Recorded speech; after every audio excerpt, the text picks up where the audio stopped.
তাআলা ফেরেশতাদের কাছে তার সিদ্ধান্ত প্রকাশ করলেন, ইন্নী নিশ্চয় আমি জাইলুন করব ফিল আরদি জমিনে খলিফা প্রেরণ। শব্দের ডঙের দিকে তাকাইলে কি মনে হয়? পরামর্শ না সিদ্ধান্ত? ইন্নী আমি করব, এটা কি পরামর্শ? আল্লাহ সিদ্ধান্ত জানালেন জমিনে তিনি খলিফা বানাবেন। কিন্তু ফেরেশতারা আল্লাহ তাআলাকে বড্ড ভালোবাসেন। আল্লাহর প্রতি আমাদের ভালোবাসা আছে না নাই? আসেনি? আল্লাযীনা আমানু আশাদ্দু হুব্বান লিল্লাহ।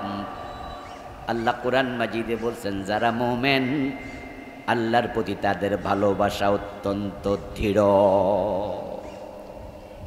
যারা মুমিন তারা সবচেয়ে বেশি ভালোবাসে কাকে? এজন্য তো আমরা আল্লাহর জন্য প্রয়োজনে বউ ছেড়ে দেই, ছেলে মেয়ের সাথে সম্পর্ক ছিন্ন করি, আল্লাহর জন্য ঘর বাড়ি সব রেখে প্রয়োজনে হিজরত করি। আল্লাহর জন্য শুধু ছেলে মেয়ে পরিবার পরিজন পরিত্যাগ নয়, শুধু বাড়িঘর হিজরত নয়, বরং আল্লাহর জন্য নিজের জানটা দিত মুমিন রাজি হয়ে যায়। আল্লাহর জন্য যদি জীবন দিতে হয়, প্রয়োজনে জীবন দিতে আমরাও রাজি। এখানেও আল্লাহর 2-4 জন বান্দা পাওয়া যাবে যারা আল্লাহর জন্য জীবন দিতে এক চুল পরিমাণ পিছপা হবে না। ওয়াল্লাযীনা আমানু আশাদ্দু হুব্বান লিল্লাহ। এজন্য তো আল্লাহ তাআলা বলছেন যারা মুমিন তারা আল্লাহকে ভালোবাসে সবচেয়ে বেশি। ফেরেশতারা মুমিন। মানুষের মাঝে কাফের আছে, মানুষের মাঝে মুনাফিক আছে, মানুষের মাঝে মুশরিক আছে, কিন্তু ফেরেশতাদের মাঝে মুমিন ছাড়া আর কেউ। কথা কি বোঝেন? ফেরেশতা কি কাফের হয়? ফেরেশতা মুশরিক হয়? বরং আল্লাহর কথার বাহিরে ফেরেশতা চলে না, কিছু করে না। সব ফেরেশতা মুমিন, তারা আল্লাহকে ভালোবাসে। আল্লাহর সিদ্ধান্ত শোনার সাথে সাথে তাদের মুখ থেকে একটা কথা বের হয়ে গেল। গত 15টি বছরে বাংলাদেশে একটি নিকৃষ্ট সংস্কৃতি চালু হয়েছিল যে মাহফিল করতে হলে টিউনোর কাছে যেতে হবে, ওসির কাছে যেতে হবে, নেতাদের কাছে যেতে হবে, অনুমতি না দিলে মাহফিল করা যেত না। ঠিক না? আপনারা বলুন তো জমিনের মালিক কে?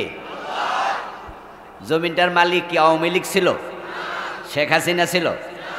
জমিনের মালিক কে? কোরআন কার কথা? তো আল্লাহর কথা আল্লাহর জমিনে বলতে ওদের অনুমতি কেন নিতে হবে? যারা এই সংস্কৃতি চালু করেছে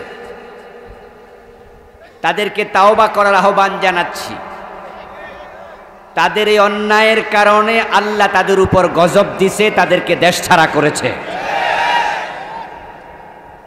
বাড়ি বানাইছেন আপনি, কিন্তু আপনার বাড়িতে আরেক বেটা যাইয়া দখল নিল, তখন আপনি বলবেন যে অবৈধ দখল মানি না, এটা জবরদখল, এটা ঠিক না। জমিন আল্লাহর, আমরা কথা বলবো আল্লাহর কালাম থেকে, কোরআনের, কিন্তু অনুমতি নিতে হবে তাদের। এই জমিন, এই দেশ কি তাদের বাপদাদার সম্পদ? এজন্য আল্লাহ রেগে গেছেন। এবারের যে ঘটনাটা ঘটলো 5ই আগস্ট, এটা কিন্তু দুনিয়ার কোনো মানুষ ঘটায়নি, এটা ঘটিয়েছে স্বয়ং আল্লাহ। কারণ 5ই আগস্ট আমাদের দেশের স্বৈরাচারী সরকার প্রধান দেশ থেকে পালাবে, তাদের 300 এমপি দেশ থেকে পালিয়ে যাবে, এটা কি তারা 4 তারিখেও জানতো? যারা পালাইছে তারাও জানতো না, আর যারা এই দেশে বৈষম্য বিরোধী ছাত্র আন্দোলন করছে তারাও কিন্তু সরকার পালিয়ে যাক এ দাবি উত্থাপন করেও নাই। ছোটটা দেন, ছোটটা এনাফ হয়েছে, হয়েছে, শুধু আমার দিকে দেন, এনাফ হয়ে গেছে, শুধু একটু আমার দিকে করে দেন। ধন্যবাদ, আর ডিস্টার্ব করো না, ওয়াজের সময় এমনি কম। আমার ভাইরা, আমি বলছিলাম যে এবারের ঘটনা ঘটাইছে কে? কোরআনে আল্লাহ তাআলা বলেছেন, ইন্নাহু লা ইউফলিহুজ জালিমুন, নিশ্চয় জালেমরা কখনো সফল হবে না। কে বলেছেন? আচ্ছা, আল্লাহর জমিনে আল্লাহর কথা বলতে দেবে না, তাদের অনুমতি নিতে হবে। আল্লাহর কথা বলতে না দেয়ার চেয়ে বড় জুলুম কি হতে পারে? অনুমতির জন্য দৌড়াতে দৌড়াতে মাহফিল কমিটির জুতার তলা ক্ষয় হয়ে যায়। টিওনুর কাছে যাও, ডিসির কাছে যাও, নেতার কাছে যাও, কত জায়গায় যেতে হতো। তারা যদি দয়া করে অনুমতি দিত তাহলে মাহফিল হবে, অনুমতি না দিলে মাহফিল হওয়ার কোনো সুযোগ নাই। কারণ কমিটিরে ধরে জেলে নিয়ে যাবে, থানায় নিয়ে যাবে।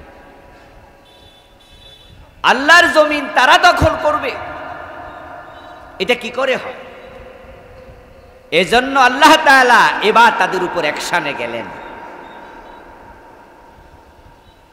প্রধানমন্ত্রী যদি জানতেন উনি 5 তারিখ রান্না করা খাবার খাইয়াও পলাতে পারবে না,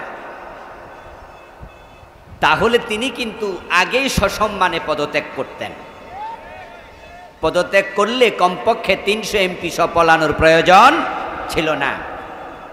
কিন্তু পরিস্থিতি উনি নিজেই ঘোলাট করেছেন। পোলাপান চাইল কি? কোঠা সংস্কার।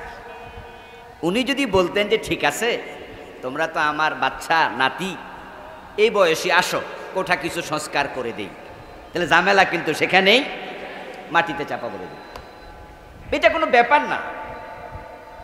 যাহা থেকে শুরু হয়েছিল এটা কোনো ব্যাপারই ছিল না। গামাসি হয়েছে, এটা চুলকাইতে যায় বেশি চুলকাইছে আর ক্যান্সার হয়ে গেছে, ঠিক না ভাই? না, পোলাপান কইছে কোঠা সংস্কার। তা আপনি যদি বলতেন যে ঠিক আছে, তো আসো, তোমরা কি চাও আমার বঙ্গভবন গণভবনে আসো, ওকে করে দিলাম, যাও, ঝামেলা শেষ। কিন্তু উনি কি বললেন? রাজাকারের বাচ্চা নাতি ফুতিরে চাকরি দেব। লাগছে প্যাস। পোলাপান গেল খেপে, রাস্তায় নামলো, 9 দফা দাবি দিল, আবার গুলি চালালো, রেগে গেল আরো বাচ্চারা। ছাত্ররা খেপে যাওয়ার পরে 9 দফা হয়ে গেল কয় দফা? আচ্ছা, ওই দফার মাঝে কি ছিল? সরকার পালিয়ে যাক না পদত্যাগ? সরকারকে পালাইতে পোলাপানও কি কইছে? ছাত্ররাও তো কয় না যে আপনি পালান। উনি পালালেন কেন? কোন কারণ? আমার বন্ধু, কারণ শুধু একটা, আমাদের দেশের ছাত্ররা আল্লাহ তাআলার দাবি যা আল্লাহ চেয়েছেন ওরা ওই দাবিটা উত্থাপন করতে পারেনি। তারা কয় পদত্যাগ, কিন্তু আরশের মালিক বলে না না, পদত্যাগ না, যারা কোরআনের কণ্ঠ চেপে ধরেছে তাদেরকে দেশেই থাকতে দেব না। এজন্য উনার অন্তরের ভিতরে ভয় ঢুকাইয়া দিছে। কেউ বলে না আপনি পলান, কিন্তু উনি কেন পলাইলো? অন্তরে এমন ভয় ঢুকছে, ভাবছে যে অপরাধ করছি এই অপরাধে পদত্যাগ করলে পিঠের চামড়া থাকবে না। তাই উনার নিযুক্ত, উনার নিয়োগ করা সেনা প্রধান বলে 45 মিনিটের বেশি সময় নেই, তাড়াতাড়ি জানগা। সেনা প্রধানকে আমরা নিয়োগ দিছি? উনি তো দিছে, এবং উনার আত্মীয়। আমার প্রিয় ভাইয়েরা, আল্লাহ তাআলা আমাদেরকে দীর্ঘ 15.5-16 বছর পরে এখন কোরআনের মাহফিল করার সুযোগ সারা বাংলাদেশে করে দিয়েছেন। পুরা বাংলার 1 ইঞ্চি জমিনে এখন মাহফিল করতে কারো কাছে অনুমতি নেওয়ার প্রয়োজন আর নাই। যে আল্লাহ তাআলা আমাদেরকে এত চমৎকার সুযোগ করে দিলেন, আমরা আলোচনার শুরুতে সে আল্লাহ তাআলাকে শুকরিয়া জানাই, কৃতজ্ঞতা জানাই, কালিমাত শুকর ফরি আলহামদুলিল্লাহ। প্রিয় ভাইরা, আমি আপনাদের সম্মুখে পবিত্র কোরআন মাজিদ থেকে সূরাতুল বাকারার 30 নম্বর আয়াতে কারিমা তিলাওয়াত করেছি। প্রিয় নবীজি সাল্লাল্লাহু আলাইহি ওয়াসাল্লামের পবিত্র মুখ অনুসৃত একখানা ছোট্ট হাদিসে নববী পাঠ করেছি। আল্লাহ তাআলা তৌফিক দান করলে এখান থেকে কিছু কথা বলবো ইনশাআল্লাহ। আল্লাহ। আল্লাহ তাআলা বলছেন ওয়াইয ক্বালা রাব্বুকা লিল মালাইকা, হে প্রিয় নবী আপনি স্মরণ করুন ওই সময়ের কথা যখন আপনার প্রভু ফেরেশতাদেরকে লক্ষ্য করে বললেন ইন্নী জাইলুন ফিল আরদি খলিফা, ও ফেরেশতারা জমিনের মাঝে আমি খলিফা বানাতে চাই। আওয়াজ বেশি হচ্ছে, এটা বন্ধ করে দেন, ওটা বন্ধ করে দেন। ইন্নী জাইলুন ফিল আরদি খলিফা, আল্লাহ তাআলা ফেরেশতাদেরকে বললেন জমিনে আমি খলিফা বানাতে চাই। এটা আল্লাহ ফেরেশতাদের সাথে পরামর্শ নেয়ার জন্য বলেন নাই, বরং এটা ছিল আল্লাহর সিদ্ধান্তের ঘোষণা জানান দেয়া। আমি জমিনে খলিফা বানাতে চাই, তোমরা কি বলো? এই জাতীয় ব্যাপার ছিল না, কারণ কোনো কাজ করতে আল্লাহ তাআলার কারো পরামর্শ নেয়ার প্রয়োজন হয় না। বরং কোরআনে আল্লাহ তাআলা বলছেন ফাআলুল লিমা ইউরিদ, আল্লাহ যা চান তিনি তাই করেন। ইয়াফআলুল্লাহু মা ইয়াশা, একই কথা, আল্লাহ তাই করেন যা তিনি চান। ইন্নামা আমরুহু ইযা আরাদা শাইআ আন ইয়াকুলা লাহু কুন, যখন তিনি কোনো কিছু করতে চান তখন তিনি শুধু বলেন হও, ফায়াকুন, বলতে দেরি হতে সামান্য দেরি হয় না। আল্লাহ তাআলা ফেরেশতাদের কাছে তার সিদ্ধান্ত প্রকাশ করলেন ইন্নী, নিশ্চয় আমি জাইলুন করব ফিল আরদি, জমিনে খলিফা, খলিফা প্রেরণ। শব্দের ডঙের দিকে তাকাইলে কি মনে হয়? পরামর্শ না সিদ্ধান্ত? ইন্নী, আমি করব, এটা কি পরামর্শ? আল্লাহ সিদ্ধান্ত জানালেন জমিনে তিনি খলিফা বানাবেন। কিন্তু ফেরেশতারা আল্লাহ তাআলাকে বড্ড ভালোবাসেন। আল্লাহর প্রতি আমাদের ভালোবাসা আছে না নাই? আসেনি?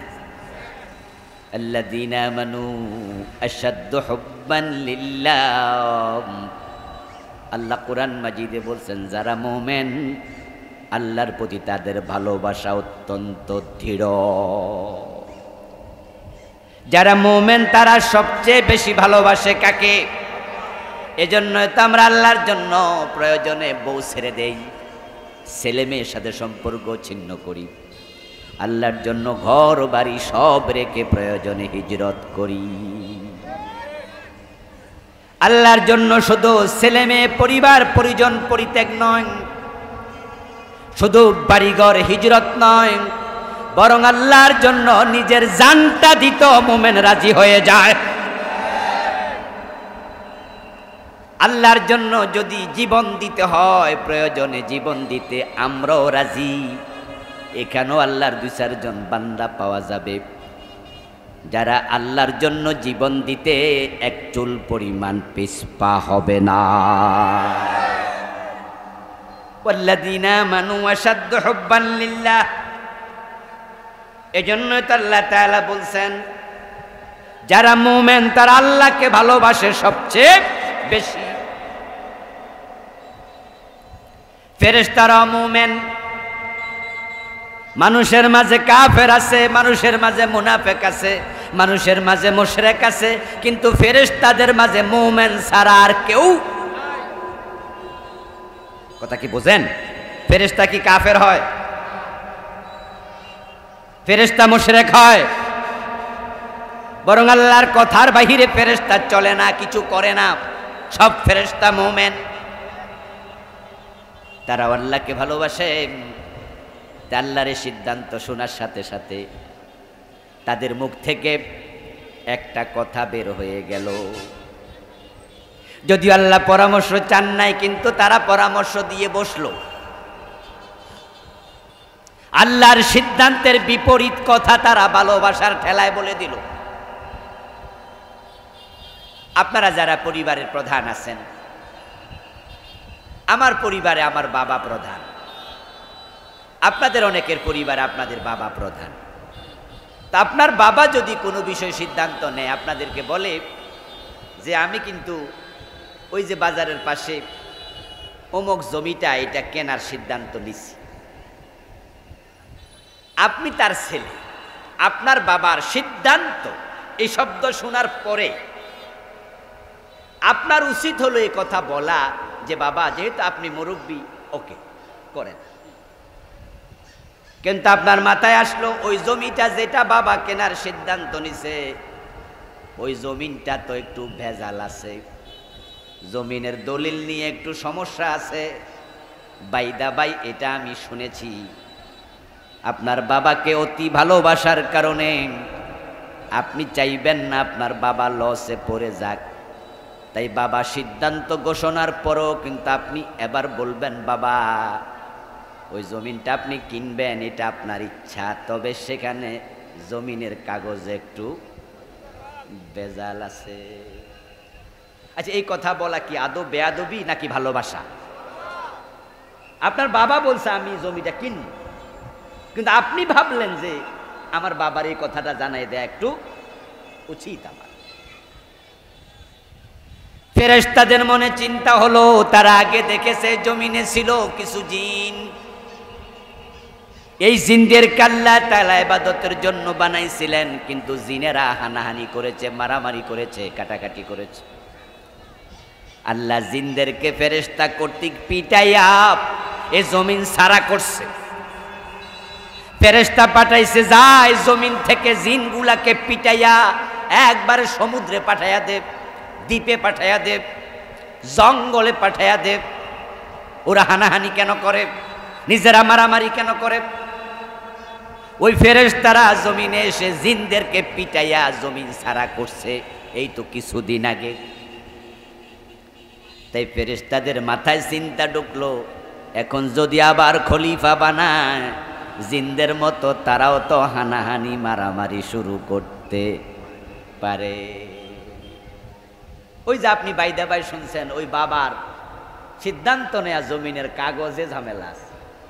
এই শোনা ঠিক হোক আর বেঠিক হোক, কিন্তু আপনি বাবারে আপনি পরামর্শ দিলেন যে বাবা কাগজটা একটু দেখা কি। ফেরেশতাদের চিন্তা হলো মানুষ হানাহানি মারামারি করবে, তাই তারা বলল আতাজআলু ফিহা মান ইউফসিদু ফিহা ওয়া ইয়াসফিকুদ দিমা, এমন খলিফা কেন বানাবেন যারা জিনদের মতো হানাহানি মারামারি করবে? এমন খলিফা আপনি বানাইয়েন না। তারপরে এবার ফেরেশতাদের চিন্তা, এ খলিফা বানাইলে তারা তো জিকির আজকার করবে, তাসবিহ তাহলিল পড়বে। জিকির আজকারের জন্য, তাসবিহ তাহলিলের জন্য আমরা ফেরেশতারাই তো আছি। তাই ফেরেশতারা এবার বলল, নাহনু নুসাব্বিহু বিহামদিকা ওয়া নুকাদ্দিসু লাক, আপনার তাসবিহ পড়ার জন্য, জিকির করার জন্য আমরা ফেরেশতারা তো যথেষ্ট। জিকির আজকারের জন্য, তাসবিহ তাহলিলের জন্য বুঝি খলিফা বানাতে চায়? আর এই খলিফারা জিকির আজকার বাদ দিয়া মারামারি হানাহানি শুরু করবে। আল্লাহ তখন বলেন, না না, জিকিরের জন্য, তাসবিহর জন্য তোমরা আছো, অন্য অন্য মাখলুকও আছে, কিন্তু যেই খলিফা বানাই শুধু জিকিরের জন্য বানাই না। ইন্নী আলামু মা লা তা'লামুন, আমি কেন খলিফা বানাচ্ছি নিশ্চয় সেটা আমি জানি, তোমরা জানো না। জিকির আজকার তাসবিহ তাহলিল পড়ার জন্য ফেরেশতারা আছে, আল্লাহর অন্য অন্য মাখলুকও আছে। শুধু জিকির আজকারের জন্যই খলিফা বানানোর প্রয়োজন নাই, এটা আল্লাহও জানে। আল্লাহর জিকির করছে সব মাখলুক। সাব্বাহা লিল্লাহি মা ফিস সামাওয়াতি ওয়া মা ফিল আরদ ওয়া ইন মিন শাইইন ইল্লা ইউসাব্বিহু বিহামদিহি ওয়ালাকিন লা তাফকাহুনা তাসবিহাহুম। আল্লাহ কোরআনে বলেন, আকাশ এবং জমিনে যত মাখলুক আছে সবাই আল্লাহর জিকির করছে। পৃথিবীতে একটা মাখলুক বাকি নাই যে আল্লাহর তাসবিহ পড়ে না, তবে তাদের সকলের তাসবিহ বুঝার মতো ক্ষমতা তোমাদের নাই। আপনার পায়ের জুতা, মাথার টুপি, হাতের ঘড়ি, পকেটের মানি ব্যাগ, আপনার উপরের সামিয়ানা, আপনার নিচের এই বিছানা, আমার নিচের চেয়ারটা, এমন কোন মাখলুক বাদ নাই যে নিজের ভাষায় আল্লাহর তাসবিহ পড়ে না। ওয়া ইম মিন শাই ইল্লা ইউসাব্বিহু বিহামদি। একটা শাই নাই, শাই মানে মাখলুক, সবাই পড়ে, সবাই তাসবিহ। শুধু তাসবিহ না, আকাশ এবং জমিনে যত মাখলুক আছে সবাই আল্লাহর সেজদা পর্যন্ত করে। আলাম তারা আন্নাল্লাহ ইয়াসজুদু লাহু মান ফিস সামাওয়াতি ওয়া মান ফিল আরদ ওয়াশ শামসু ওয়াল কমারু ওয়ান নুজুম ওয়াল জিবাল ওয়াদ দাওয়াব ওয়া কাসীরুম মিনান নাস। সুবহানাল্লাহ পড়ে।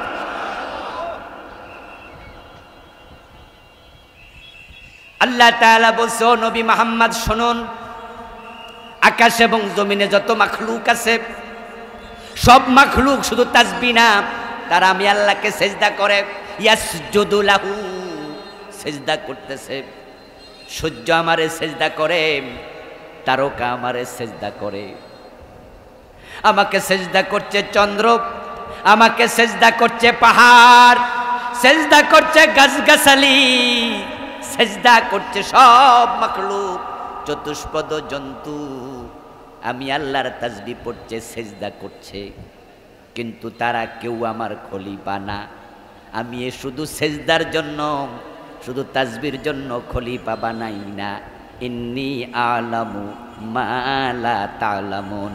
খলিফা কেন বানাই সেটা শুধু আমি আল্লাহ জানি, ও ফেরেশতা তোমরা জানো না। তাহলে আপনারাই বলুন তো, খলিফা বানানোর পিছনে আল্লাহর বিশেষ উদ্দেশ্য আছে কি না? খলিফা আল্লাহ সেজদার জন্য, তাসবিহর জন্য বানায় না, জিকিরের জন্য বানায় না। আল্লাহর জিকির তাসবিহ সবাই করছে, সেজদা সবাই করছে। আর নাজমু ওয়াশ শাজারু ইয়াসজুদান ফাবিআইয়ি আলাই রাব্বিকুমা তুকাজ্জিবান। সবাই সেজদা। খলিফা বিশেষ উদ্দেশ্যে বানানো হয়েছে, এটা ফেরেশতারাও জানে না। জানে শুধু কে? ইন্নী আলামু মা লা তা'লামুন, আমি জানি।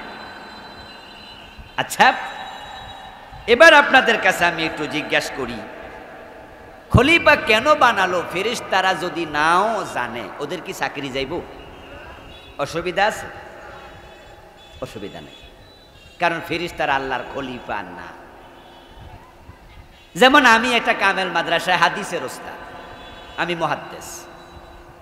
আচ্ছা, আমি যদি ফিজিক্স, কেমিস্ট্রি, বায়োলজি না জানি, আমার চাকরি যাইব? কারণ ওইটা আমার সাবজেক্ট।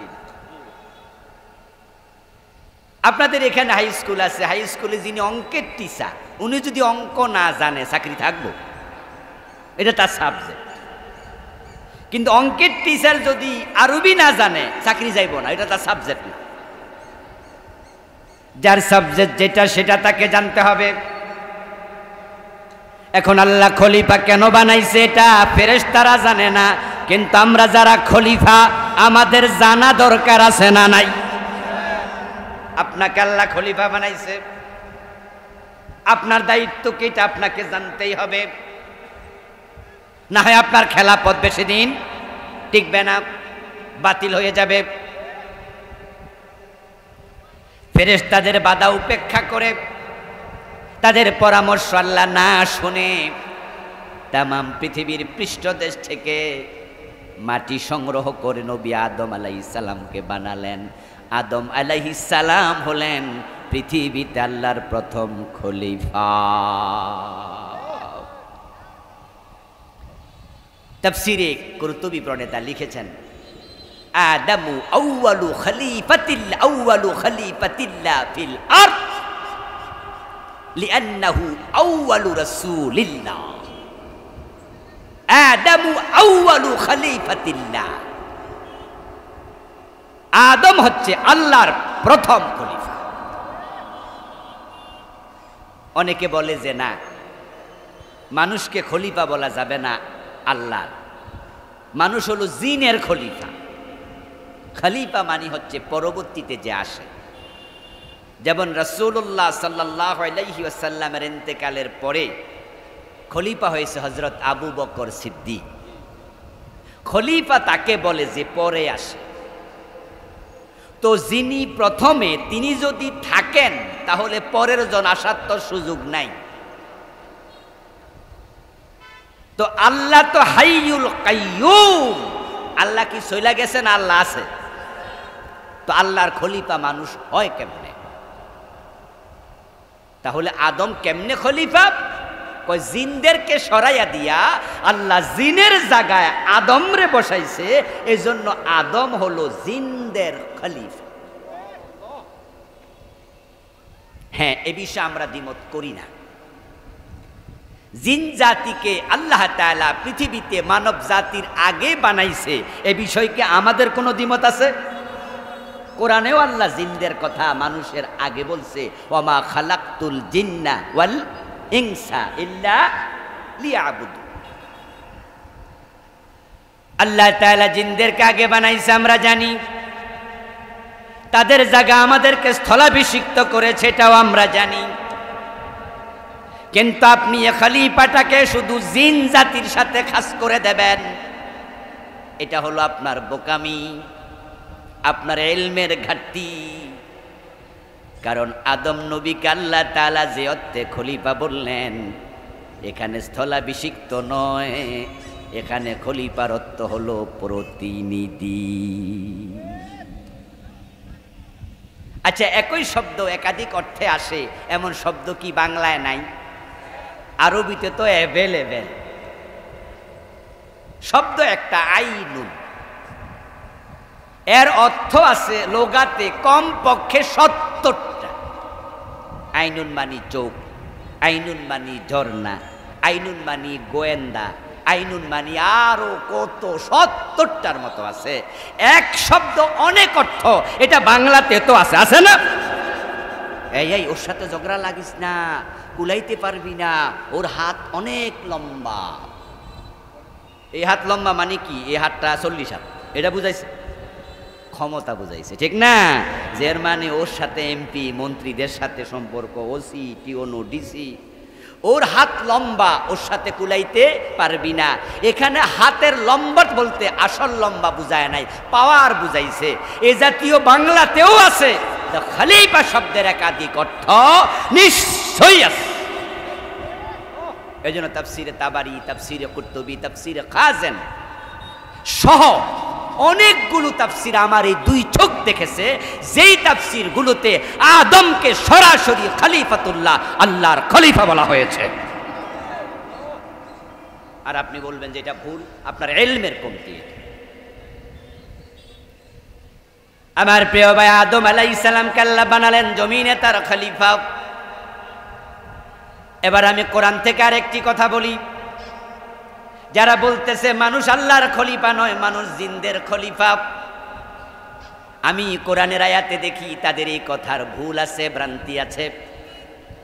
ভুলটা হলো আল্লাহ বলছে, ইয়া দাউদ ইন্না জাআলনাকা খলিফাতান ফিল আরদ ফাহকুম বাইনান নাসি বিল হক। সুবহানাল্লাহ পড়। ইয়া দাউদ, ও নবী দাউদ, ইন্না জাআলনাকা খলিফাতান ফিল আরদি, আমি জমিনে তোমাকে খলিফা বানাইছি। আচ্ছা, আদম যদি খলিফা হয় জিনের পরে, দাউদ নবীর বাবা, দাউদ নবীর চাচা, হেরা কি জিনা ছিল? তো হেরা দাউদ কার পরে খলিফা হইলেন? যদি খলিফা মানে হলো জিনদের পরে হওয়া, তো দাউদ নবীর আগে তো জিন নাই, তখন তো ওনার বাবাও মানুষ, দাদাও মানুষ, পরদাদাও মানুষ, ঠিক না? তো আল্লাহ যে দাউদকে খলিফা বললেন, খলিফা মানে প্রতিনিধি। এবার দেখুন আরেক আয়াতে, হুয়াল্লাযী জাআলাকুম খলাইফা ফিল আরদ। আরেক আয়াতে আল্লাহ বলেন শুধু আদম নয়, শুধু দাউদ নয়, ও দুনিয়ার মানুষ, তোমাদের সকলকে আমি জমিনে খলিফা বানাইছি। জাআলাকুম খলাইফা ফিল আরদ, জমিনে আল্লাহ আপনাকে আমাকে সবাইকে খলিফা বানাইছে। তাহলে আদম আল্লাহর খলিফা, দাউদ আল্লাহর খলিফা, আমরা যারা আজকের মাহফিলে আছি আমরাও আল্লাহর খলিফা। তাহলে আপনারা যে আল্লাহর খলিফা কোরআন থেকে বুঝলেন তো? আচ্ছা, এবার যে খলিফা আল্লাহ বানাইলো আমি জানি কেন বানাইছি, এটা আল্লাহর ইলম থেকে, আল্লাহর জানানো কিতাব থেকে আমাদের জানা দরকার আছে না নাই? এদেশের লোকেরা খেলাফতের মূল দায়িত্ব কি এটাই অনেকে জানে না। তারা সকাল সন্ধ্যায় জিকির করে, 5 ওয়াক্ত নামাজ পড়ে, রমাদানে রোজা রাখে, জীবনে একবার ফরজ আদায় করে, আর পয়সাওয়ালা হলে প্রতি বছর যাকাত দেয়। তারা ভাবছে খেলাফতের দায়িত্ব শেষ। এই ভুল ভাবনাটার কারণেই আজকে জমিনে আল্লাহর খেলাফত চলছে না। আমরা যারা আল্লাহর খলিফা, এই জমিনে আমরা থাকতে ব্রিটিশের খেলাফত চলতে পারে না। তাদের কথায় দেশ চলার কথা না। তাফসীরে তাবারি প্রণেতা বলছেন, আদামু আউয়ালু খলিফাতুল্লাহ, আউয়ালু খলিফাতিল্লাহ ফিল আরদ ফি ইমদাই আহকামিহি ওয়া আওয়ামিরি। আদমকে আল্লাহ জমিনে প্রথম খলিফা বানিয়ে কি দায়িত্বটা দিলেন? আদমের দায়িত্ব যেটা আদমের সন্তানের দায়িত্ব, বলে না কেন? আদমের দায়িত্ব যেটা আদমের সন্তানের দায়িত্ব, সেটা আজকের এই মাঠে যারা আছেন আমরা কি আদমের সন্তান নই? তো তাফসীরে তাবারি প্রণেতা বলছেন তিনি আল্লাহর প্রথম খলিফা। দায়িত্ব হলো ফি ইমদাই আহকামিহি ওয়া আওয়ামিরিহি। আল্লাহ ওহীর মাধ্যমে যেই দায়িত্বগুলো কোরআনে দিয়েছেন, তাওরাতে দিয়েছেন, জাবুরে দিয়েছেন, বিভিন্ন কিতাবে দিয়েছেন, ওই দায়িত্বগুলো, আদেশ নিষেধগুলো আল্লাহ জমিনে নিজে বাস্তবায়ন করে না, তার প্রতিনিধির মাধ্যমে বাস্তবায়ন করার দায়িত্ব দিয়ে দুনিয়ায় খলিফা পাঠাইছে। ফি ইমদাই আহকামি, আল্লাহর হুকুম বাস্তবায়নের দায়িত্ব খলিফা। এবার বলুন তো, আল্লাহর হুকুমের মাঝে নামাজ পড়ো একটা হুকুম আছে না নাই? তাহলে আমরা এটা মানছি, আলহামদুলিল্লাহ। আল্লাহর হুকুম বাস্তবায়নের দায়িত্ব খলিফা। আচ্ছা, আমাদের বাংলাদেশ গভর্নমেন্টের পক্ষ থেকে পৃথিবীর বিভিন্ন দেশে রাষ্ট্রদূত আছে কিনা? যারা জানেন তারা একটু বলিয়েন। আছে? রাষ্ট্রদূতরা হলো রাষ্ট্রের খলিফা, রাষ্ট্রের প্রতিনিধি, রাষ্ট্রের মেসেঞ্জার। ওরা যেই দেশে থাকে ওই দেশ বাংলাদেশের সকল পাবলিকের সাথে ডিলিংস করে না, ডিল করে না। যেমন সৌদি আরবে 10 লাখের মতো বাংলাদেশি আছে। আচ্ছা, সবাই কি রাষ্ট্রদূত? সৌদি সরকার যখন বাংলাদেশ গভর্নমেন্টের সাথে কোনো বিষয় ডিল করা দরকার হয়, তখন বাংলাদেশের সব পাবলিকের সাথে করে না রাষ্ট্রদূতের সাথে করে? কারণ রাষ্ট্রদূত হলো রাষ্ট্রের খলিফা। এই জন্য রাষ্ট্রের যত চিন্তা আছে, আইন আছে, পলিসি আছে, রাষ্ট্র তার দূতের কাছে, রাষ্ট্রপ্রধান, রাষ্ট্রদূত যিনি আছে তার কাছে মেসেজ দেয়। রাষ্ট্রের চিন্তার আলোকে রাষ্ট্রদূত তার আইনগুলো সে দেশে বাস্তবায়ন করতে বলে, চিন্তা অ্যাপ্লাই করে। বাংলাদেশের প্রধানমন্ত্রী ছিলেন শেখ হাসিনা গত 15 বছর। যখনই দেশের কোনো পলিসি মেকিং হতো, তৈরি হতো, তখনই তার পক্ষ থেকে 200-র উপরে দেশ আছে পৃথিবীতে, আমাদের যত রাষ্ট্রদূত আছে 150-র উপরে, সবার কাছে মেসেজ চলে যেত। সব দেশে কি শেখ হাসিনা নিজে হাজির হতো? ঠিক এই জমিনের মাঝে আল্লাহর বিধানগুলো আল্লাহ আসমান থেকে এসে, আরশ থেকে এসে বাস্তবায়ন করবে না, বরং আমরা আল্লাহর খলিফা। আল্লাহ আমাদের কাছে দায়িত্ব দিয়ে দেখি কে আমার দায়িত্ব পালন করে। আল্লাহ বলছে চোর ধরে হাত কাটো, আল্লাহ বলছে জেনা করলে 100 বেত লাগাও, বিবাহিত হলে পাথর মেরে হত্যা করো। আল্লাহ তার রাসূলের মাধ্যমে জানায়া দিছে মদ পান করলে 80 বেত লাগাতে হবে। আমার রাসূল যে আইন দিলেন এটা রাসূলের নিজের বানানো আইন না, যেগুলো হাদিসের মাধ্যমে আসে এটা আল্লাহর ওহী।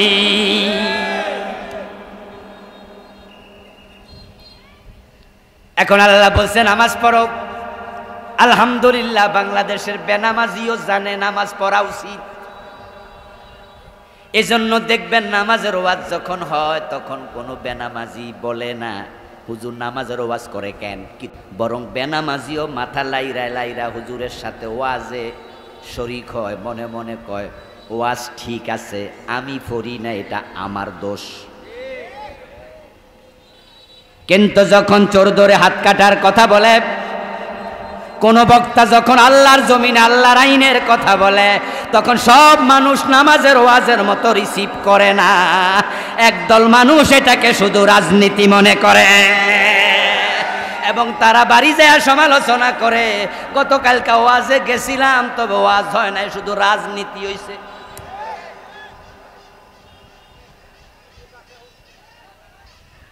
অথচ আপনারা বলুন তো, নামাজের কথা যে আল্লাহ বলছে, আল্লাহর আইনে দেশ চালাতে হবে, ওই আল্লাহর কথা আল্লাহর কোরআনে আছে না নাই? তো এটাকে আপনার কাছে রাজনীতি মনে হলো কেন? আমার দোস্ত দেখবেন রোজার কথা বললে কেউ দ্বিমত করে না। বেরোজগারি পর্যন্ত রোজার মাসে যখন দিনের বেলায় হোটেলে খাইতে যায়, তখন হোটেলওয়ালারে কয় একটা কাপড় দিয়া পর্দা ঝুলাইয়া দাও, দিনের বেলা খাই, শরম শরম লাগে। এজন্য দেখবেন যে রমাদান মাস যখন আসে তখন হোটেলগুলোতে দিনের বেলায় কি ঝুলানো হয়? পর্দা ঝুলানো হয়। বেরোজগারিও বোঝে রোজা রাখা উচিত, এটা আল্লাহর বিধান। আপনারা যেইভাবে নামাজের পক্ষে আসলেন, রোজার পক্ষে আসলেন, চোর ধরে হাত কাটার পক্ষে সেভাবে কি আসছেন? আসেন নাই। ডাকাত ধরে সলে দিতে হবে, এটা আল্লাহর আইন, এই আইন আপনারা মানেন নাই। রোজার ব্যাপারে যেভাবে সিরিয়াস, সব মানুষ বলে রোজা আসছে রোজা আসছে, রমাদান আসার আগে প্রস্তুতি শুরু। অথচ মদ পান করলে 80 বেত দিতে হবে। হযরত ওমর নিজের ছেলেটাকে রেহাই দেন নাই। কিন্তু বাংলাদেশের এই জমিনে 53 বছরে কোনো মদখোরকে 80 বেত একবারও দেয়া হয় নাই। এবং 80 বেত দিতে হবে, এটা যে আল্লাহর আইন, এই চিন্তাটাও অনেক খলিফার মাথাতে নাই। অথচ খলিফার দায়িত্ব শুধু নামাজ রোজা না, আল্লাহর খেলাফত বাস্তবায়ন। ও দোস্ত, আপনার দায়িত্ব আপনি জানেন না, না জানলে চাকরি বেশি দিন টিকবে না। 53 বছরের বাংলাদেশ আল্লাহর আইনে চলে না, আল্লাহর খেলাফত এই দেশে নাই, থাকবে কেমনে? আল্লাহর খলিফারা তো তারা খানকার খলিফা হইয়া বসে আছে, তারা বিভিন্ন মসজিদের দায়িত্ব পাইয়া, মাদ্রাসার দায়িত্ব পাইয়া পুরাটা জমিন শয়তানের হাতে ছেড়ে দিয়েছে। আল্লাহর খলিফারা মসজিদ আর খানকাতে গেছে। এজন্য দেখবেন আমাদের দেশে বিভিন্ন হুজুররা পরিচয় দেয়, আমি অমুক দরবারের খলিফা, বলে কিনা বলে কিনা, হ্যাঁ আমি অমুকের খলিফা। এবং এটা বইলা কিন্তু নিজে একটু মজাও নেয়, পরিচিত হইতে চায় যে আমারে অমুক ফির সাহেব খেলাফত দিছে। আচ্ছা ঠিক আছে, আপনার অমুক ফির খেলাফত দিছে, আপনি খলিফা, আমি দ্বিমত করি না। বলুন তো খেলাফতটা কি ফির আগে দিছে না আল্লাহ আগে দিছে? আপনার প্রথম পরিচয় কারটা হওয়া দরকার? কার খলিফা হওয়া দরকার? অমুক দরবারের, অমুক ফিরের, না আল্লাহর খলিফা? আপনি এইটাতে মজা পান কেন? ওইটা বাদ দিলেন।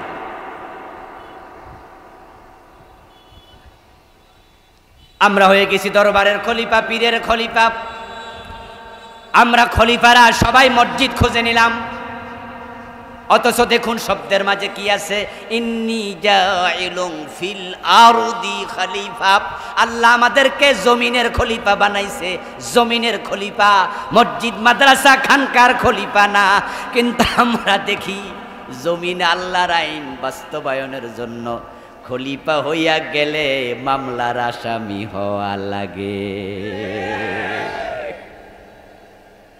আল্লাহর আইন বাস্তবায়নের জন্য যদি জমিনে যাই, হাইকোর্টে আল্লাহর আইন লাগবে, সুপ্রিম কোর্টে আল্লাহর আইন লাগবে, গণভবনে লাগবে, সংসদ ভবনে লাগবে।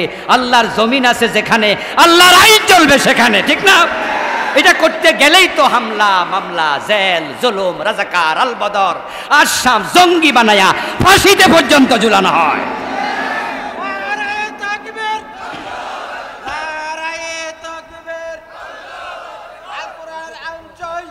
বসেন বসেন বসেন। এই বুড়া মিয়ার হাতে ক্ষমতা শব্দা দিয়া জোয়ানরা বসে আছো কেন? কারণ মিছিল ধরারও তো একটা বয়স আছে, আছে না? তাল আছে না? উনি যখন দে জোয়ানরা বয়ে রয়েছে তখন বুড়া কয় যা আমি চালাই দিই। তো শব্দের ফেঁস তো লাগবেই, বয়সের কারণে তো ফেঁস লাগে। কিন্তু যুবকগুলা দেই জাগা মাথা নেই, মাঝে মাঝে হেঁয়ো মেয় কয়া লাগে, কয়া লাগেনি? তাহলে না জোশ আসে। আমার প্রিয় ভাইয়ের আছে, খানকার যদি খলিফা হয় মামলা খাওয়া লাগে, বরং হালুয়া রুটি পাওয়া যায়। এই জন্যই তো আমরা সব খানকার খলিফা হতে ব্যস্ত। আল্লাহর খেলাফত ছিল জমিনে, আমরা হয়ে গেলাম মসজিদের ইমাম, এবং ওটুকু ইমামতি পাইয়া আমরা খুশি। অথচ নবী মুহাম্মদ সাল্লাল্লাহু আলাইহি ওয়াসাল্লাম মসজিদেরও ইমাম ছিলেন, মদিনার রাষ্ট্রের 10 বছরের প্রেসিডেন্ট ছিলেন। আবু বকর, ওমর, ওসমান, আলী রাদিয়াল্লাহু তাআলা আনহুম আজমাইন, তারা মসজিদে নববীর ইমাম ছিলেন। হযরত ওমর অর্ধ পৃথিবীর প্রেসিডেন্ট ছিলেন। মসজিদেরও ইমাম, রাষ্ট্রেরও ইমাম। ইমাম শব্দের অর্থ কি বলেন? বলেন অর্থ কি? আচ্ছা, যারা মসজিদে ইমামতি আমরা করি, আদৌ কি আমরা নেতা? মানুষকে আমরা নেতা ভাবে, নেতা মনে করে? শোনেন ভালো করে আলেম ওলামা ভাইয়েরা,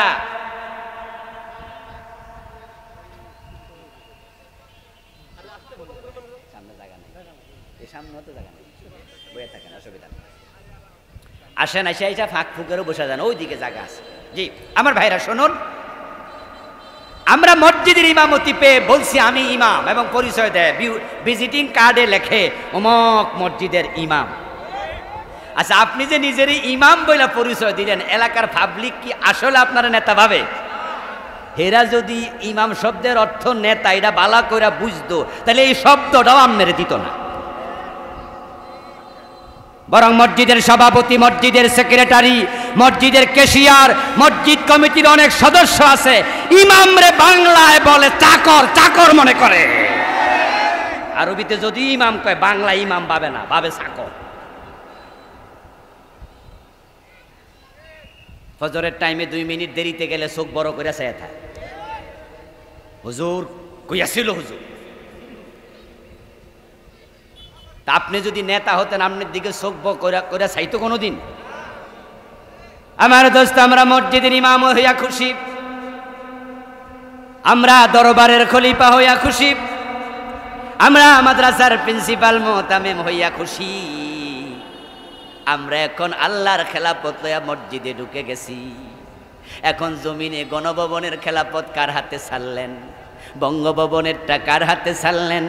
সচিবালয়েরটা কার হাতে ছাড়লেন? হাইকোর্টেরটা কার হাতে ছাড়লেন? সুপ্রিম কোর্টেরটা কার হাতে ছাড়লেন? আল্লাহ তো আপনাকে বলে নাই ইন্নী জাইলুন ফিল মসজিদে খলিফা, আমি মসজিদের খলিফা বানাই নাই। ইন্নী জাইলুন ফিল আরদি খলিফা, আমি তোমাকে পুরা জমিনের খলিফা বানাইছি। আলহামদুলিল্লাহ, এখনো আমরা আলেম ওলামারা, হুজুররা, পীর সাহেবেরা আল্লাহর এই মসজিদগুলোতে, মাদ্রাসাগুলোতে এখনো আমরা খেলাফত নিয়ে আসি। বিদায় মসজিদে এখনো আল্লাহর কথা চলছে। হুজুররা মসজিদে আসে, আলেম ওলামারা মসজিদে আসা থাকার কারণে এখনো মসজিদে এলাকার এমপির ছেলেও কণ্ঠ উঁচু করে কথা বলে না, সাহস করে না। এলাকার বড় মাস্তানও যদি হয় মসজিদে সুর নিচু করে কথা বলে। যদি একটু জোরে কথা বলে আমরা ধমক দিতে হয় না, বরং পাবলিকে কয় এই মিয়া এই জোরে কথা কও।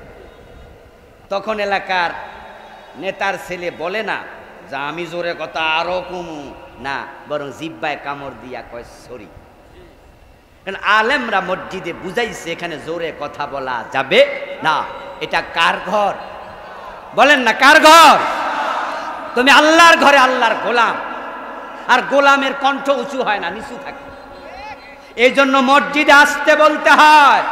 আলেমরা আছে বিদায় মসজিদে আল্লাহর আইন চলছে, মাদ্রাসাগুলোতে চলছে। এই আলেমরা যদি হাইকোর্টে ঢুকতো, গণভবনে যেত, সংসদ ভবনে যেত, আল্লাহর খেলাফত সেখানেও চলে যেত।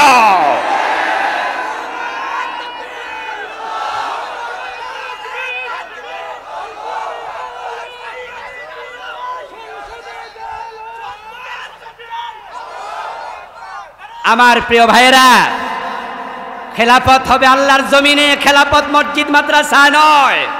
ওটা জমিনের ছোট অংশ, বড় অংশে খেলাফত দরকার।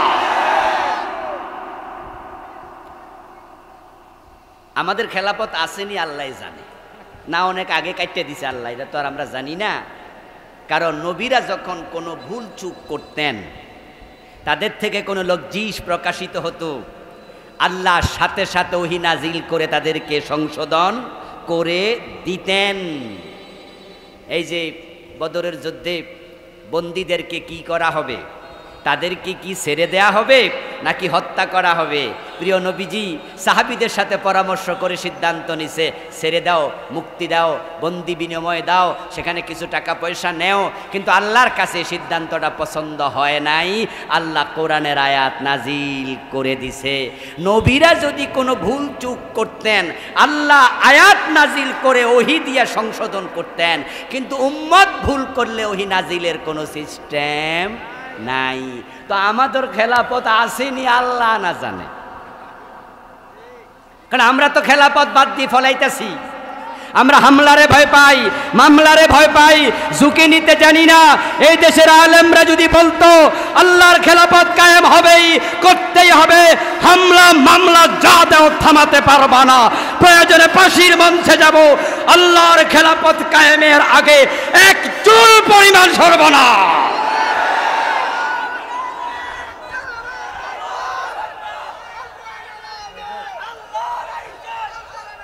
আমার প্রিয় ভাইরা, আমরা যদি এগিয়ে যেতাম জালেমরা লেজ তুলে পালিয়ে যেত। কয়জনকে জেলে নিত, কয়জনকে ফাঁসি দিত, কয়জনকে মারত, তাদের গুলি শেষ হয়ে যেত, আমাদের বুক দিতাম পেটে, বুক শেষ করতে পারত না। তাদের ফাঁসির রশি শেষ হয়ে যেত, আমাদের কল্লা শেষ হতো। আর এক হাটহাজারি মাদ্রাসায় যে কয়জন ছাত্র আছে, সরকার কি চাইলে কয়েক হাজারকে ফাঁসি দিতে পারত? নানুপুরে যা আছে তামিরি মিল্লাতে 17,000-এর বেশি ছাত্র। এই তামিরি মিল্লা টঙ্গী শাখা, এক শাখায় 17,000-এর বেশি। কয়জনরে ফাঁসি দিত? জুজুর ভয় ঢুকেছে, জুজুর ভয় ঢুকেছে। আমরা ভয় পেয়ে খেলাফত ছেড়ে দিয়েছি, যার কারণে পুরাটা জমিন শয়তান এবং তার বন্ধুরা দখল করে নিয়েছে। শোনেন, আপনি যদি কারো চাকরি করেন তাহলে চাকরির ডিউটি যেমন আবশ্যক, চাকরি যার করেন যে জায়গায় ডিউটি দেয় সেই জায়গায় ডিউটি পালন করাও আবশ্যক। যেমন ধরেন প্রাইমারি স্কুলের টিচার, আপনাদের এলাকায় প্রাইমারি স্কুল আছে না? সরকার চাকরি দেয় প্রাইমারি স্কুলের টিচার, যে উনি করগাঁও বাজার প্রাইমারি স্কুলের প্রধান শিক্ষক। টিউ অফিস থেকে উনার কাছে চিঠি গেল যে আপনাকে আগামীকাল থেকে করগাঁও প্রাইমারি স্কুলে প্রধান শিক্ষকের দায়িত্ব পালনের দায়িত্ব দেয়া হলো। পরের দিন টিউ সাহেব গেল, গিয়ে দেখে ওই প্রাইমারি স্কুলের প্রধান শিক্ষক করগাঁও প্রাইমারি স্কুলে নাই। তো টিউ সাহেব ওনার মোবাইল নাম্বারে কল দিল, দিয়ে বলল আপনি কি অমুক বলছেন? হেড স্যার বলল জি আমি অমুক। আপনি কে? বলে আমি হচ্ছে আপনার টিউ। ও স্যার আপনি আমাকে ফোন দিছেন, তো আপনাকে স্কুলে পাইলাম না, আমনে কই? বললেন যে স্যার আমি তো বানিয়াসং প্রাইমারি স্কুলে আছি। আচ্ছা এবার টিউনও বলবে, টিউ সাহেব বলবে আপনারে পাঠাইলাম কই আর আপনি গেলেন? এই আপনাকে পাঠাইছি কি আমি বানিয়াসং? আপনি কাগজ পড়েন নাই? জি স্যার পড়ছিলাম। তো পড়লে সেখানে লেখা ছিল করগাঁও কটিয়াদি। জি স্যার। কি কটিয়াদি না? আপনি বানিয়াসং গেলেন কেন? আপনি স্যার সরি স্যার ঠিক আছে স্যার আমি কালকে যেতেছি। পরের দিন আপনি চলে গেলেন বুড়িসং। আচ্ছা টিউ সাহেব যদি জানে যে পরের দিন আপনি ওই স্কুলে যান নাই, আপনাকে শোকজ করার সম্ভাবনা আছে কিনা? দায়িত্ব দিলাম কই, তুমি গেলা কই? ওই প্রাইমারি স্কুলে তোমারে পাঠাই নাই। তো আল্লাহ কই ইন্নী জাইলুন ফিল আরদি খলিফা, আর আপনারা পুরা জমিন ওদের হাতে ছাইরা দিয়া আপনি মসজিদে গিয়ে বসে রয়েছেন, আপনি খানকায় গিয়ে বসে আছেন। আর যখন বাড়িওয়ালা বাড়িতে থাকে না, ওই বাড়িতে তেলাফোকা থাকে, ইন্দুর থাকে, ওই বাড়িতে সাপ ঢুকে, ব্যাং ঢুকে, বাড়িটা সারা বাড়ি বানিয়ে দেয়। খলিফারা যখন জমিন ছেড়ে দিয়েছে, শয়তান পুরা জমিনটাকে সারা বাড়ি বানিয়ে দিয়েছে। আমার প্রিয় ভাইয়েরা, আল্লাহর জমিনে খলিফা। এই জন্য আমরা যখন মসজিদে যাব, মসজিদে আমরা কতক্ষণ থাকব? আমরা তো মসজিদে যাইয়া গাট্টি গোটা লইয়া ঢুইকা বসে আছি, মসজিদের ভিতরে ফ্যান লাগাইয়া ফুর্তি করতাছি, মজা নিতাছি, এবং মসজিদের মাঝে যতক্ষণ থাকে মনে করে শুধু সওয়াব আর সওয়াব। অথচ কোরআনের বক্তব্য কি? ইজা ফাইদা কুদিয়াতিস সালাতু ফান্তাশিরু ফিল আরদ ওয়া ইযা নুদিয়া লিস সালাত মিন ইয়াউমিল জুমুআহ ফাসআউ ইলা যিকরিল্লাহ ওয়া যারুল বাই। আজান যখন শুনবা, এবার বেচা কেনা সব বন্ধ, অফিস আদালত বন্ধ, মসজিদে দৌড়াও। শুধু জুমার দিন নয়, প্রিয় নবীজি সাল্লাল্লাহু আলাইহি ওয়াসাল্লাম বলেছেন, আমার মনে চায় আজানের পরে কোনো একজনকে মসজিদে দায়িত্ব দেই, তুমি নামাজের ইমামতি করো, আর কয়েকজন যুবক সাথে নিয়ে মহল্লায় চলে যাই, যারা মসজিদে যায় নাই তাদের ঘর বাড়িতে আগুন লাগাই। আজান যখন হলো জমিনের খলিফা, এখন জমিনে আর থাকবা না, তোমার অফিসের কাজ বন্ধ, তোমার ব্যবসা বাণিজ্য লেনদেন বন্ধ, এবার যাও মসজিদে। ফাইদা কুজিয়াতিস সালাতু, যখন নামাজ শেষ আর মসজিদে বসে থাকার প্রয়োজন নাই, ফান্তাশিরু ফিল আরদি, আবার জমিনে চলে যাও, হাইকোর্টে চলে যাও, বিচারকের আসনে বসে যে আল্লাহকে সেজদা করেছ, আল্লাহর আইনে বিচার চালাও। যে আল্লাহর কথা শুনে মসজিদে গেলাম, নামাজ শেষ, এবার তুমি চলে যাও সংসদে, আল্লাহর আইন বানাও, আল্লাহর আইন চালু করো। এবার মসজিদ থেকে চলে যাও, ব্যবসা বাণিজ্য করো, চাকরি বাকরি করো, তোমার জমিনটা তুমি আল্লাহর আইনে ব্যবসা করো, আল্লাহর আইনে চালাও।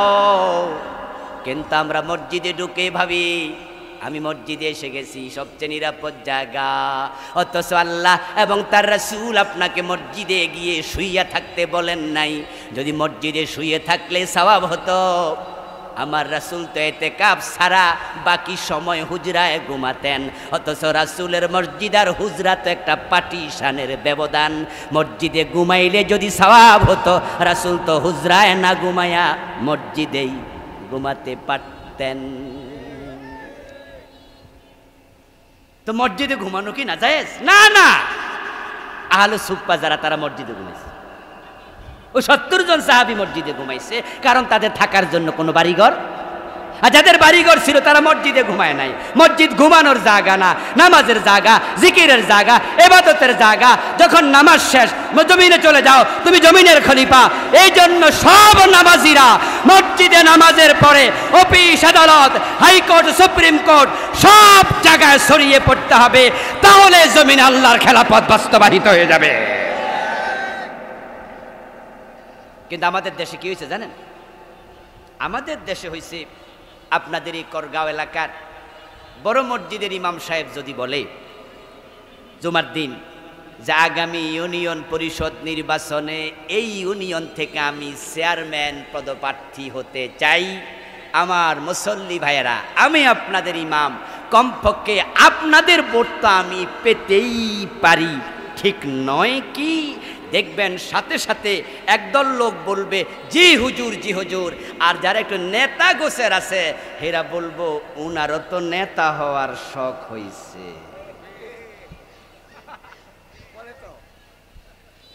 ওই এলাকার মেম্বার চেয়ারম্যান যারা এই মসজিদের মুসল্লি, তারা জইল্লা পুইরা ছাই হয়ে যাবে, এই হুজুর তো বেশি দিনে মসজিদ আর রাখা যাবে না, উনার তো দেখি পাখ না গজাইছে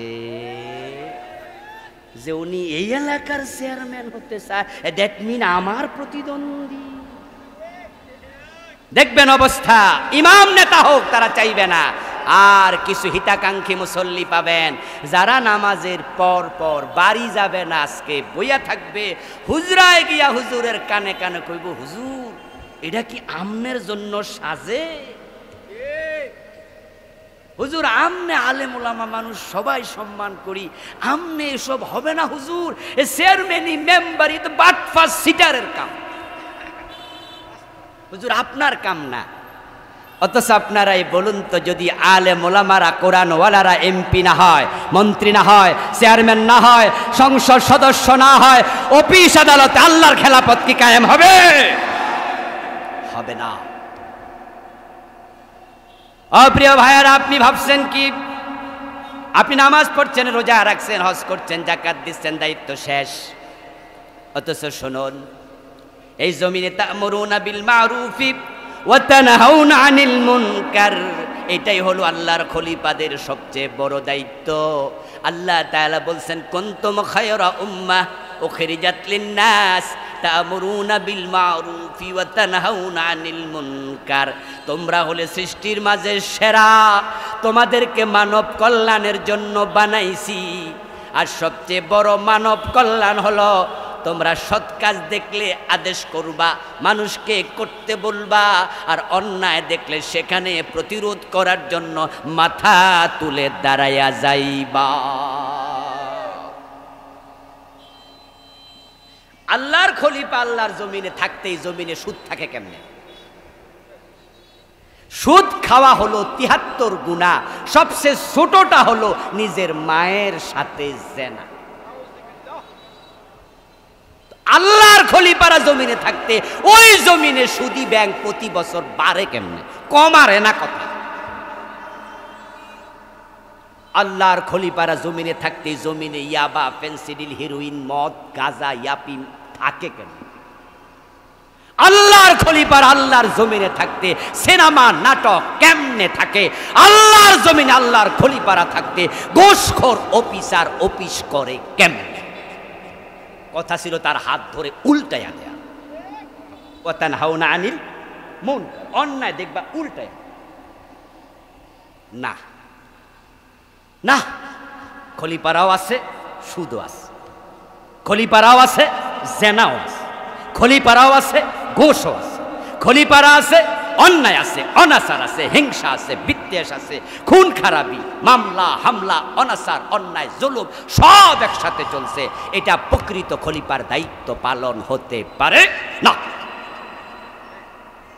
কি ভাবছেন আপনি সকাল সন্ধ্যা নামাজ পড়ছেন, প্রতিদিন 1000 বার আল্লাহর জিকির করছেন, হাসতে হাসতে জান্নাতে চলে যাবেন? এত সোজা? হাদিসের সাওয়াল্লাহু ইলা জিবরিল আন আকলিব মদিনাতা কাযা বিআহলিহা, প্রিয় নবীজি বলতেছেন বনি ইসরাইলের কোন এক যোগে আল্লাহ তাআলা জিবরিল আমিনের কাছে ওহী পাঠালেন, জিবরিল যাও অমুক এলাকাটা অধিবাসী সহ উল্টায়া দেও। জিবরিল আমিন গেলেন, ওই এলাকা উল্টায়া দেওয়ার আগে তিনি তাকায়া দেখেন ওই এলাকার মসজিদে আল্লাহর এক বান্দা বসে বসে জিকির করছে। জিবরিল আমিন ভাবেন জমিন যদি উল্টায়া দেই গজবের মাঝে তো এই জিকিরওয়ালাও পরে ধ্বংস হয়ে যাবে। তাই তিনি তার আমলনামা দেখলেন, আমার আল্লাহ তো জমিন উল্টাইতে বলেছে, এই জমিনে একজন জিকিরওয়ালা আছে, নামাজি আছে, আল্লাহওয়ালা আছে, আমার আল্লাহ তো জানে, কিন্তু বলে তো নাই জিবরিল তারে উল্টাইও না। তাহলে যে বেড়া নামাজ পড়তেছে বেড়ার আমলের খবর কি? খারাপ আমলও থাকতে পারে, কারণ মসজিদে যারা যায় সবাই কিন্তু নামাজি না, নামাজির সুরতে কিছু জুতা চোর। জিবরিল আমিন ভাবলেন যে বেটা এখানে নামাজ পড়ছে, জিকির করছে, যদি সে ভালো মানুষ হতো আল্লাহ তো আমাকে বলতেন তারে উল্টাইও না, টুপ কইরা ধইরা তোমার একটা পাখার উপর বসাইয়া রাখো। জিবরিলের 600 পাখা আছে, একটার উপর বসাই রাখা জমিন উল্টাইলে এই বেড়া তো আর গজবে পড়ার কথা। কিন্তু আল্লাহ যাইন না শুই না তারে বাঁচাইতে কেন কইল না?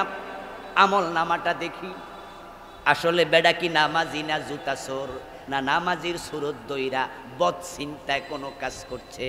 কিন্তু জিবরিল আমিন তার আমল নামা দেখে আরো অবাক, দেখে যে ওই বেটার আমল নামায় কোনো গুনার কামই নাই।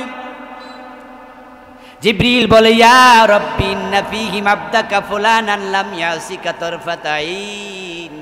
ও আমার আল্লাহ, যে এলাকায় পাঠালেন জমিন উল্টাইতে ওই এলাকায় একজন বান্দা পাইছি আপনার, তার আমল নামায় দেখি এক চোখের ফলকের জন্য কোনো গুনার কাজ, তোমার অবাধ্যতার কাজ সে করে নাই।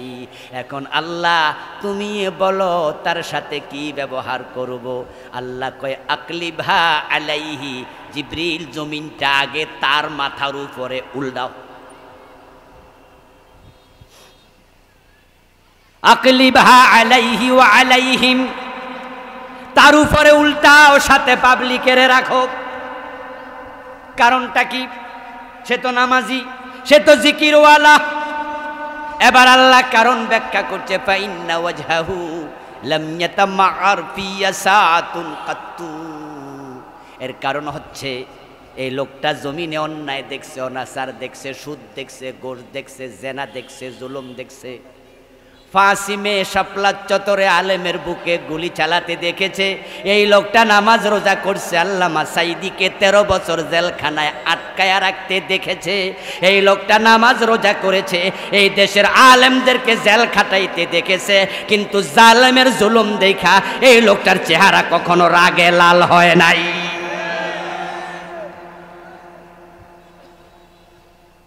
এই বানি ইসরাইলের আবেদ সমাজে কত অন্যায় দেখছে, কিন্তু অন্যায়কারীর ব্যাপারে সে একবারও প্রতিবাদ। আমি তো খলিফা জিকিরের জন্য বানাই নাই, খলিফা তো শুধু নামাজের জন্য বানাই নাই, খলিফার দায়িত্ব দিছি সৎ কাজের আদেশ করো, অন্যায় দেখলে বাধা দেও, কিন্তু সে বাধা দেয় নাই, তাই তার নামটা আমার খলিফার কাতারে নাই। এখন বাংলাদেশের সমাজে এত অন্যায় অনাচার, 53 বছর বাংলাদেশ চলছে ব্রিটিশ আইনে, ধর্মনিরপেক্ষ সংবিধান দিয়া, আল্লাহর আইনকে দ্বারা বাদ দিয়া ধর্মনিরপেক্ষ সংবিধান দিয়া দেশ চালায়। এর চেয়ে বড় জুলুম, এর চেয়ে বড় অন্যায় আর হতে পারে না। এখন এই অন্যায় প্রতিরোধের জন্য আপনার ভূমিকা কি? আপনি কি করেছেন?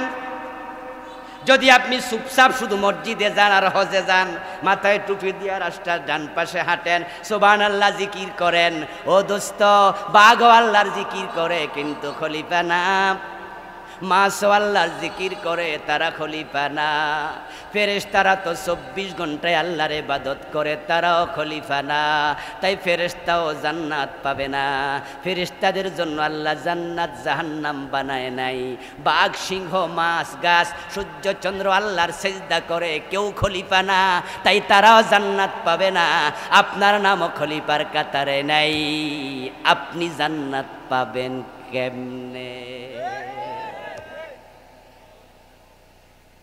আচ্ছা, যদি একা একা আমল কইরা ভালো কাজ কইরা জান্নাতে যাইতে পারত মানুষ, তাহলে নবীরা মাইর খাইল কেন?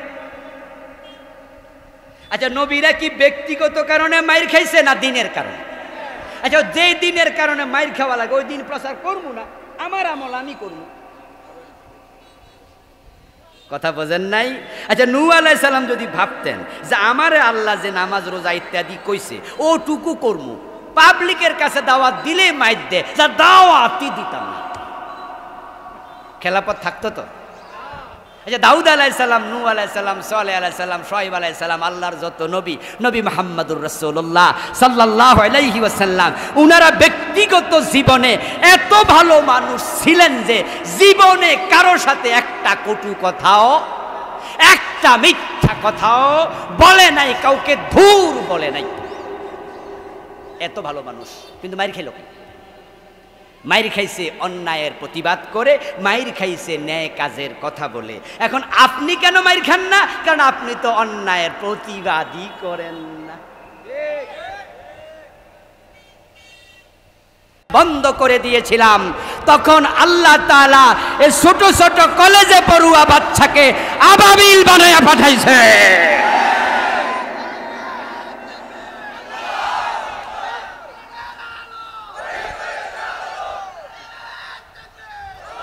এবারের আন্দোলনে বাচ্চাগুলো ছিল আবাবিলের ভূমিকায়। পরিবর্তনটা আল্লাহ করাইছে, সুযোগ আল্লাহ দিছে। 5 আগস্টের বিপ্লবের পরে ডক্টর কামাল মিয়ারের লিখা ধর্মনিরপেক্ষ সংবিধানের অনেকগুলো ধারা অলরেডি মুলতবি হয়ে গেছে। যেমন প্রধানমন্ত্রীর সাথে সংশ্লিষ্ট ধারাটা চলমান না মুলতবি? কি প্রধানমন্ত্রী আছে না ফলাইছে? যাওয়ার সময় কারোর কি স্থগিত স্থলাভিষিক্ত বানিয়ে গেছিল যা আমার পরে তুমি হইও? কইয়া যাওয়ার টাইমও তো পায় না। তাহলে তার সাথে সংশ্লিষ্ট ধারা মুলতবি। মন্ত্রী পরিষদের সাথে সংশ্লিষ্ট ধারা চলমান না মুলতবি? 300 এমপি কি আছে না গেছে? তাদের সাথে সংশ্লিষ্ট ধারা কি চলমান না মুলতবি? সংবিধানের অসংখ্য ধারা যেহেতু মুলতবি হয়ে আছে, আমরা যদি 92% মুসলমান ঘোষণা করে দেই, আমরা এবার মাথা তুলে দাঁড়িয়ে বলি বাকি ধারা মুলতবি করে দাও, এই সংবিধান লাগবে না, এবার কোরআনকে সংবিধান বানাতে হবে। সেই সুযোগ আছে না নাই? এজন্য আসেন এবার আমরা এগিয়ে যাই, আমরা এবার জেগে উঠি। খেলাফতের দায়িত্ব আল্লাহ দিয়েছে, আল্লাহর জমিনটাকে আল্লাহর খেলাফত দিয়ে চালাতে চাই। আমরা আল্লাহর খলিফা, আল্লাহর কথার বাইরে চলবো না, কাউকে চলতে দেয়া হবে না। কণ্ঠ উঁচু করি, মাথা উঁচু করে দাঁড়িয়ে যাই। আস-সাইয়্যু মিন্না ওয়াল ইতমামু মিনাল্লাহ। চেষ্টার মালিক আমরা, সফলতার মালিক কে? সফলতার মালিক কে? আল্লাহ যদি নবী ইউসুফকে কারাগার থেকে রাষ্ট্রপ্রধান বানাতে পারে, নবী মুহাম্মদকে হিজরতের পথে গুহা থেকে নিয়ে মদিনার প্রেসিডেন্ট বানাতে পারে, এইবারেও বাংলাদেশের এই পরিবর্তন বলছে আগামীর বাংলাদেশ ইসলামের বাংলাদেশ হবে। স্লোগান তুলতে হবে, 53 বছরে দেখেছি সব দল দেখা শেষ, আগামীর বাংলাদেশ ইসলামের বাংলাদেশ।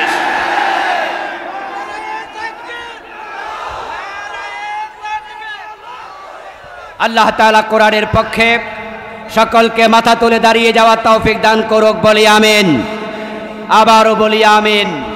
হাযা মা ইনদি ওয়াল ইলমু ইনদাল্লাহ আলাইহি তাওয়াক্কালতু ওয়া ইলাইহি উনীব। প্রিয় ভাইয়েরা, এশারের নামাজের সময় হয়ে গেছে, আজান হবে। নামাজের পরপর আল্লামা বিশ্ববিখ্যাত নন্দিত মুফাসসির তারেক মনোয়ার ভাই উনি আলোচনা করবেন। আপনারা নামাজ পড়ে আবার ফিরে আসুন। ওয়াসসালামু আলাইকুম ওয়া রাহমাতুল্লাহি ওয়া বারাকাতুহু।